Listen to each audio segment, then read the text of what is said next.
And tonight, killer whales kept in captivity. Tourists love to see them jump through the hoops and leap out of the water.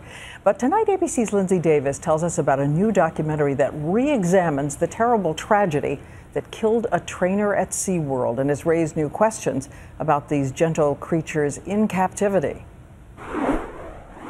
A seemingly playful scene that turns deadly in an instant. 3 years ago, Tilikum, a 12,000-pound, 22-foot-long killer whale, killed 40-year-old SeaWorld trainer Don Brancho.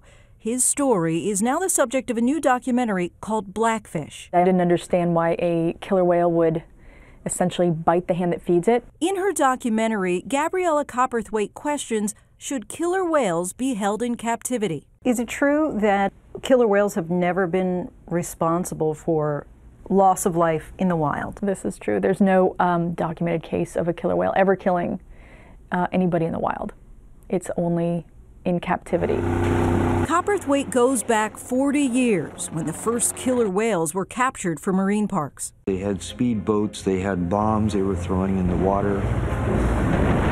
They herd the whales into coves. Tilikum was about 2 years old when he was captured off the coast of Iceland in 1983 by an Atlantic hunter. A year later, he was shipped to a Canadian marine park where he and 2 other killer whales were kept at night in a holding pen just 20 feet wide and 30 feet deep. Closing that door on him and knowing that he's locked in there for the whole night is like,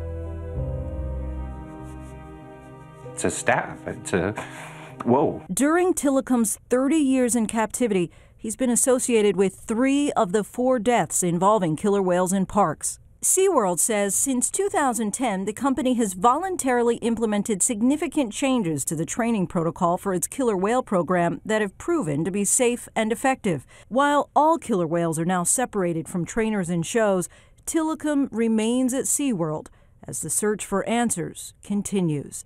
Lindsay Davis, ABC News, New York. Again, Lindsay Davis reporting on a new documentary.